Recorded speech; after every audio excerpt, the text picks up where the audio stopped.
bottle of white, a bottle of red, perhaps a bottle of rosé instead.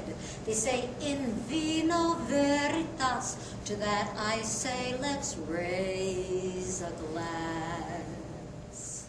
Welcome back to Got Knowledge, where you'll not only brush up on your blind tasting skills, but also enhance the enjoyment of your next glass of wine. My name is DeniZe, your virtual partner in wine. Tonight's session in How to Taste, a Guide to Enjoying Wine by Jancis Robinson is Visual Clues. Sherlock Holmes would solve riddles that baffled Scotland Yard with deductive reasoning and his trusty magnifying glass. With a wine glass as our magnifier and our eyes to start the process of deductive reasoning, let's take those first steps towards becoming skilled blind tasters so that when someone asks, "How did you know it was a 2004 Bordeaux?" you smile and reply, "It was elementary, my dear, elementary."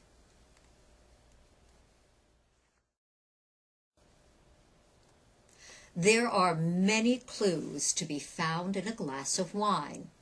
Where it comes from, to the type of grape. For instance, color and concentration, especially in reds, can determine whether or not a wine is young or mature.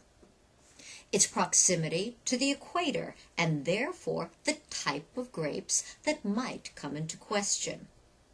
By swirling the wine and watching whether or not it leaves patchy traces or syrupy streams, otherwise known as tears or legs, we can determine the body and weight of the wine.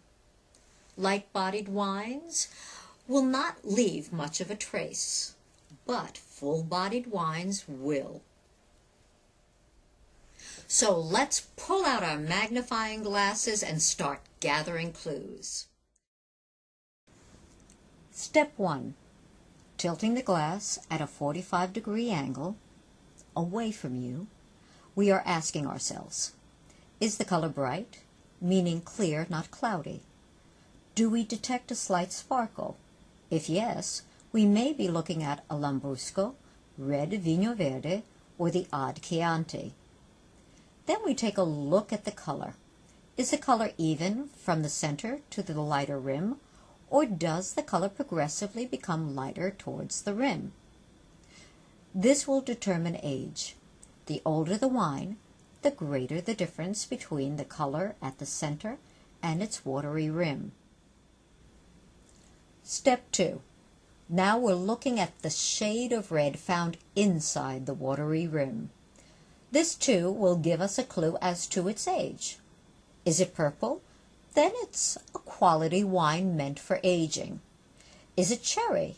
Then we might be looking at a light red, such as a Pinot Noir or Cabernet Franc from the Loire.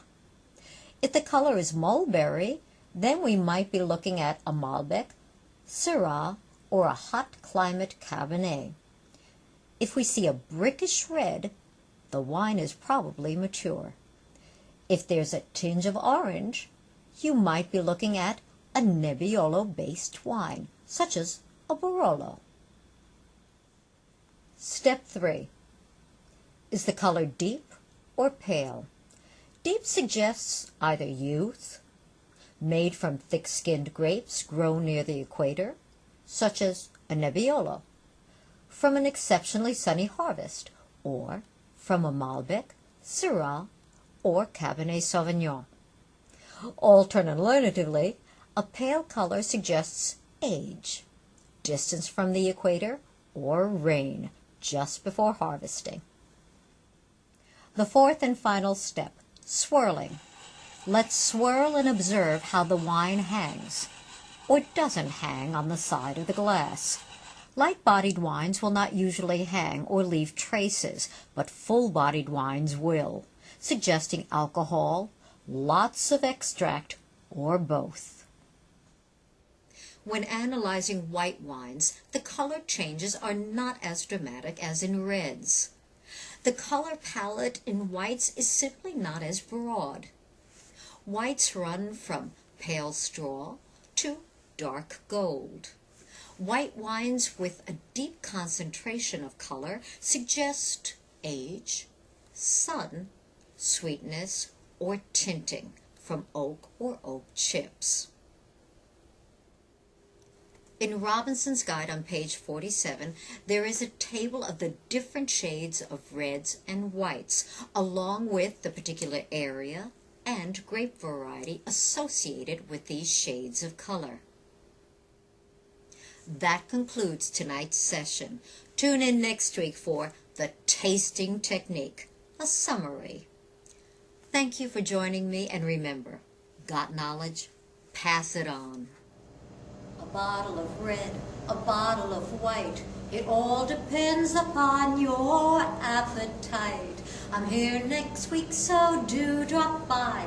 Arrivederci, ciao.